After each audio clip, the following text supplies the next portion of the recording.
want to talk to you for a minute. Yeah, sure, man. I run my own YouTube channel, and Awesome. Enaa, and I just want to say, so you own Fox News. What was the reaction you got from that? You know, it's funny. They didn't get the tape up for like a week or so, so I thought it would just disappear and whatever. And then the next morning, I woke up and I have like 300 messages on my cell phone, and like all my favorite blogs have my face on. It's like I'm still not used to it really. But I'm glad, because I think people really want someone who's not going to lie to them. I mean, that really comes down to it. One thing I figured out after that was that how many people are just furious with Fox News for the misinformation that they peddle. You know what I mean? Yeah. That in New York, they're saying that there's sex going on in the park, and they're doing drugs. And I'm like, dude, we're surrounded by police officers. Come on, you know? I won't lie to you. I really think that if Fox News were to go bankrupt and like just disappear from the earth, the national IQ would go up like 30 points overnight. You know what I mean? It really would. Those guys are the worst. But you know what? Even then, what we're doing now at Occupy Boston, at Occupy Wall Street, just all around the country, is we're making our enemies come out of the woodwork. I mean, literally, if you're against a Wall Street protest, then you're inherently for Wall Street, right? Yep. So we're kind of making them prove who they stand for. The other 99% are the wealthiest 1%. And they're idiots. They're just falling right into our hands. They really are. Is there anything you'd like to add to your critique of Fox News, which was quite insightful and concise, but if there's anything you'd like to add? Oh, God, I don't have enough time in the world, brother. I'd be filling up your whole YouTube channel for the rest of the year. I mean, to me, it's just anything that doesn't conform with their worldview must be destroyed.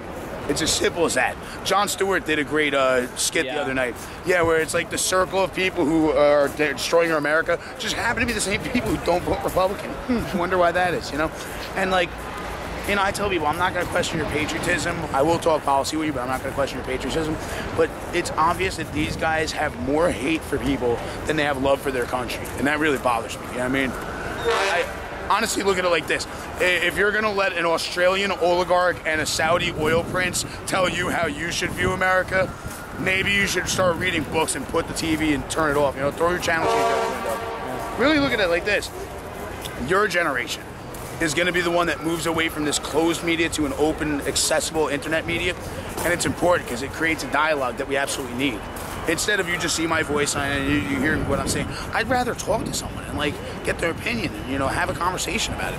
And what happens on TV is it looks like crazy people yelling at each other, crazy people who are totally disconnected from the rest of us. I mean, on Sunday morning news shows, you have a wide array of wealthy white people debating other wealthy white people. Maybe a little bit more diversity, economic and socially, into the conversation would lead to a more productive result. But when it comes down to it, the corporate-owned media has an agenda to sell. They don't want to talk about wars unless it's a class war. And if it is a class war, then we're just being so mean to those poor defenseless billionaires. Why were we just... we should have a heart because they have feelings too.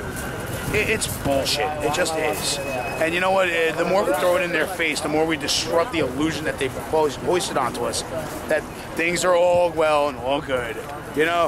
I mean, look at the coverage of what's going on with Occupy Wall Street, Boston, so on and so forth. It's literally like, dear peasants, pay no attention to the revolution taking outside your window. Just sit down, we'll have commercials for you to watch, and if you're lucky, maybe you'll get a free gift with your purchase. It's nonsense. It's nonsense. So, I mean, in regards to Fox News and the media in general, there are some good guys, there are some bad guys. But the guys who are obviously opposed to this peaceful, democratic occupation, they should reread the Constitution, because that part about the freedom of assembly, it's just as important as the right to bear arms. All right. Thank you. Very welcome, brother. And what's your name?